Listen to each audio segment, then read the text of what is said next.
Se entiende como un sistema de regulación en la conducta humana. Autores como Aristóteles, Kelsen y Santo Tomás de Aquino lo definen desde su pensamiento. Aristóteles lo expresa como común consentimiento de la ciudad. Kelsen se refiere a un establecimiento de normas jurídicas generales, y Santo Tomás de Aquino lo propone como el orden de la razón dirigida al bien común. Otros significados pueden ser el designar un grupo de condiciones que se establecen para llevar algo a cabo, o también la norma jurídica. Surgen términos aliados como la norma jurídica, el legislador y el poder legislativo. Gracias a la existencia de la ley tenemos beneficios como el cumplimiento de los derechos, la regulación en la sociedad y el orden en el sistema normativo.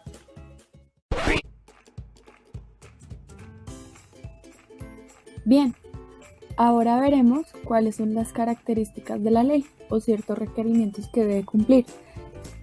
Deben ser obligatorias, impersonales, abstractas, deben tener permanencia, ser irretroactivas, cumplir con la coercitividad, ser bilaterales e imperativas.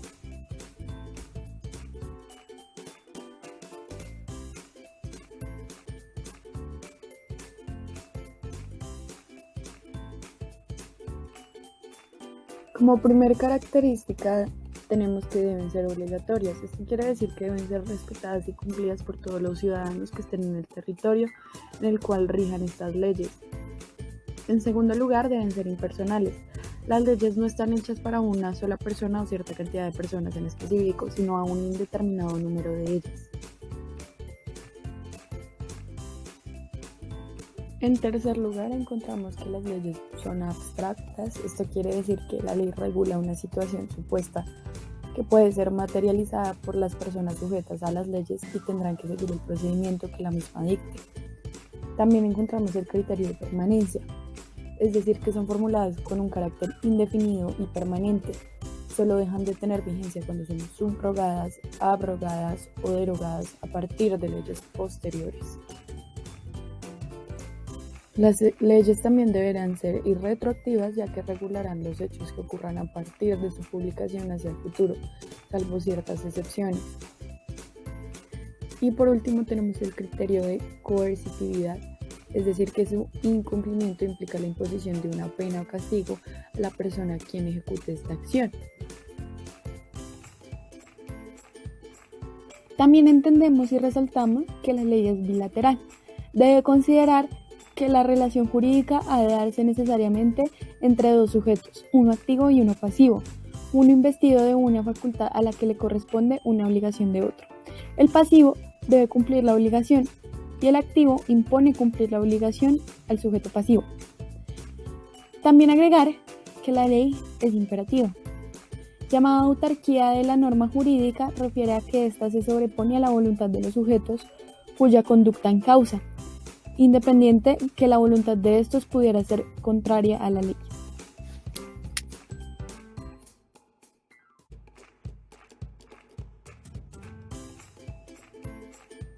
La ley natural encontraremos que son las que estriban en la biología del hombre y son preceptos elementales y propios de la condición humana, son intransferibles y con jerarquía por encima de cualquier cuerpo de leyes. También encontraremos algunos postulados de Job. El primero hace referencia a la que la razón siempre por encima de la pasión debe estar, ya que nos permite pensar antes de actuar. El segundo, que la causa de esa paz social se justificará en la igualdad de los hombres en el uso de la razón. Y la tercera hace parte de los pasos para formar un estado, según Job, en el que también encontramos el estado hipotético. Y finalmente, algunos ejemplos. Entendemos por ley positiva toda aquella ley promulgada en el marco de una sociedad y que poseen un texto escrito que las soporte y las contiene. Se dividen en tres: permisivas, declarativas y prohibitivas. Las permisivas no ordenan ni prohíben algo, solamente conceden la facultad en el sentido de que respeten el derecho que ellas reconocen. Están las declarativas como regla general. El ordenamiento jurídico defiere a la autonomía privada, la regulación de los propios intereses, pero que la ley prevé en caso que las partes no regulen sus relaciones. Y las prohibitivas mandan no hacer algo, prohíben o impiden determinada conducta. Aquí encontraremos algunos ejemplos.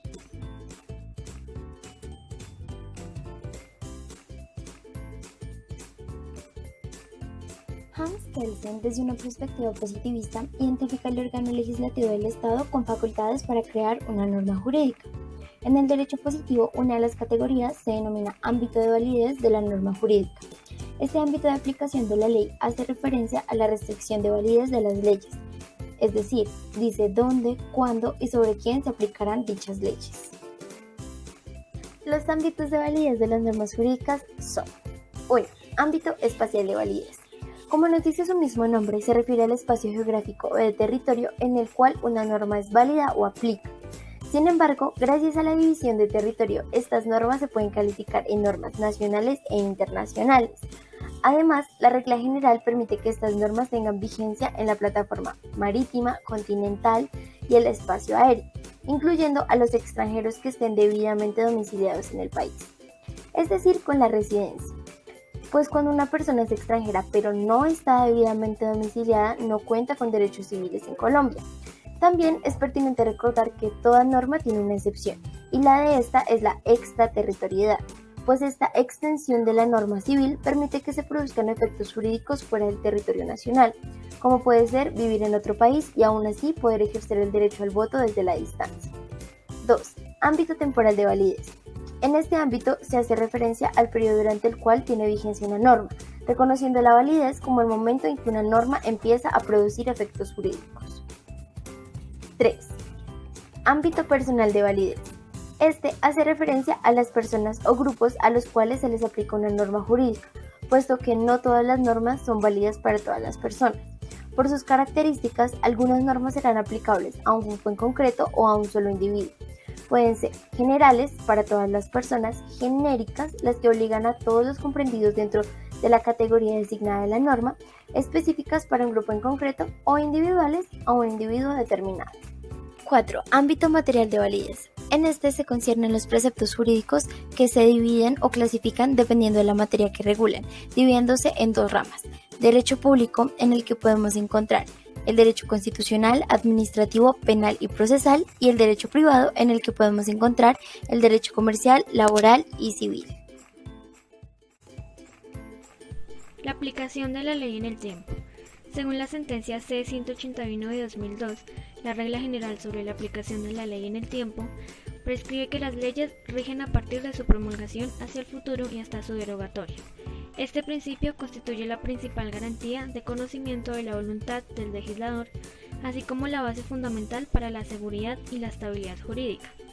Sin embargo, existe un conjunto de fenómenos bajo los cuales las leyes pueden variar a través del tiempo, cuando ocurren tránsitos normativos del orden legal o constitucional, es decir, por ejemplo, cuando se ha derogado una ley. En estos casos, la jurisprudencia ha distinguido entre los fenómenos de aplicación de la ley. En primer lugar, tenemos la retroactividad. Se encuentra definida de manera general como algo que obra o tiene fuerza sobre el pasado. Sin embargo, en el ámbito jurídico, la jurisprudencia constitucional ha señalado que la ley tiene efectos retroactivos cuando se aplica a situaciones ya definidas o consolidadas bajo leyes anteriores. Para entender de una manera más clara este fenómeno, utilizaremos un ejemplo. Tenemos una ley antigua que va a ser reemplazada por una ley nueva. La nueva ley va a ser aplicada a los hechos que fueron consolidados bajo la ley que ya va a ser derogada. Mediante una línea del tiempo es posible ilustrar el efecto retroactivo. Tenemos unos hechos consolidados bajo la ley antigua, consolidados en tanto que tienen un inicio y un fin, y vemos como la flecha nos indica que la nueva ley deroga la anterior, irrumpe en el ordenamiento jurídico en el 2014, viene a cobijar estos hechos consolidados en el pasado. En segundo lugar, tenemos la retrospectividad. Se da cuando las leyes se aplican a partir del momento de su audiencia a las situaciones jurídicas que han estado gobernadas por una norma anterior y cuyos efectos jurídicos no se han consolidado al momento de entrar a regir la nueva disposición. Este instrumento cumple con el propósito de la satisfacción de los principios de equidad e igualdad política. Lo importante acá es pensar que el efecto retrospectivo a simple vista sea muy parecido al efecto retroactivo. Lo que los diferencia es el objeto al cual se aplica el fenómeno. Para hacer más claro este concepto, veamos un ejemplo. Tenemos una ley nueva que deroga una ley antigua. La ley nueva irrumpe en el ordenamiento jurídico, siendo aplicada a los contratos nacidos bajo la ley derogada, siempre y cuando estos no se hayan dado por terminados. Mediante una línea del tiempo también es posible ilustrar el efecto retrospectivo. Tenemos una ley antigua que es derogada por una ley nueva. unos hechos que siguen en curso incluso desde la entrada en vigencia de una nueva ley, y una flecha que nos indica que la nueva ley es aplicada a estos hechos que tuvieron inicio bajo la ley antigua, pero que aún siguen en curso. En tercer lugar tenemos la irretroactividad. El efecto de irretroactividad se define como la falta de la retroactividad. Podemos mostrar entonces que la irretroactividad es el antónimo de la retroactividad. Según la legislación, es un dispositivo que se refiere a la imposibilidad genérica de afectar situaciones jurídicas consolidadas a partir de la entrada en vigencia de una disposición jurídica nueva. Para hacer más claro este fenómeno, tomemos un ejemplo. Tenemos la Ley Y, que se promulga el 28 de enero de 2014. El efecto irretroactivo establece que todas las disposiciones contractuales o de un hecho jurídico o delictivo deben regirse por esta ley a partir de su vigencia. Nuevamente, mediante una línea de tiempo también es posible ilustrar el efecto retroactivo. Tenemos una línea de tiempo con la ley antigua que es derogada por una ley nueva. Se muestran además unos hechos consolidados en color rojo bajo la ley antigua y unos hechos en color azul consolidados bajo la ley nueva. La flecha nos indica que el efecto retroactivo es cuando la ley nueva se aplica exclusivamente a los hechos que han sido consolidados bajo la ley nueva. Por último, tenemos la ultraactividad. Este fenómeno es la consecuencia de la retroactividad, dado que se basa en el principio de que los delitos pueden ser juzgados mediante leyes preexistentes a la comisión del delito. Es decir, que en caso tal que llegase a aparecer unos nuevos hechos, puede que siga siendo cobijada por la ley antigua, ya que consolida o existen derechos. Como ejemplo tenemos el siguiente. La Ley X es promulgada el 20 de octubre de 2012. Ocurren dos hechos bajo esta ley. Luego aparece una nueva ley el 28 de enero de 2014. El efecto ultraactivo no quiere decir que se deba aplicar esta nueva ley, como puede suceder con la retroactividad o con la retrospectividad. Podemos explicar este fenómeno mediante una línea del tiempo. Tenemos una línea del tiempo con una ley antigua que es derogada por una ley nueva. Se muestran además unos hechos consolidados bajo la ley antigua. La flecha nos indica que el efecto ultraactivo es cuando la ley antigua se aplica a unos hechos que han estado consolidados exclusivamente bajo esta ley.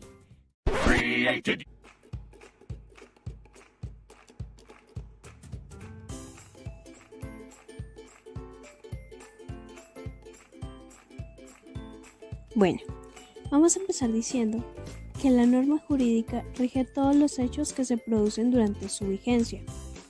La misma norma puede especificar la duración o puede tratarse de un tiempo indefinido, más o menos que sea largo.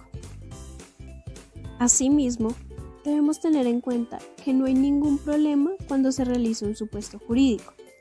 ¿Y qué es un supuesto jurídico? Un supuesto jurídico es la hipótesis normativa de cuya realización se derivan las consecuencias jurídicas. Entonces, volviendo a lo anterior, de que no hay problema cuando se realiza un supuesto jurídico, las consecuencias jurídicas se extinguen totalmente durante la vigencia de esta norma. En este caso, como el hecho es anterior a la ley nueva y se encuentra totalmente terminada, esta no es aplicable. Toca tener en cuenta de que una ley no puede aplicarse retroactivamente en perjuicio de una persona o de persona alguna. Esta materia es la que da origen al derecho conflictual, también al intertemporal o al transitorio, debido a que los hechos y actos jurídicos no producen todos sus efectos bajo vigencia de una sola ley, y por cuanto las leyes son frecuentemente derogadas por la constante transformación del derecho.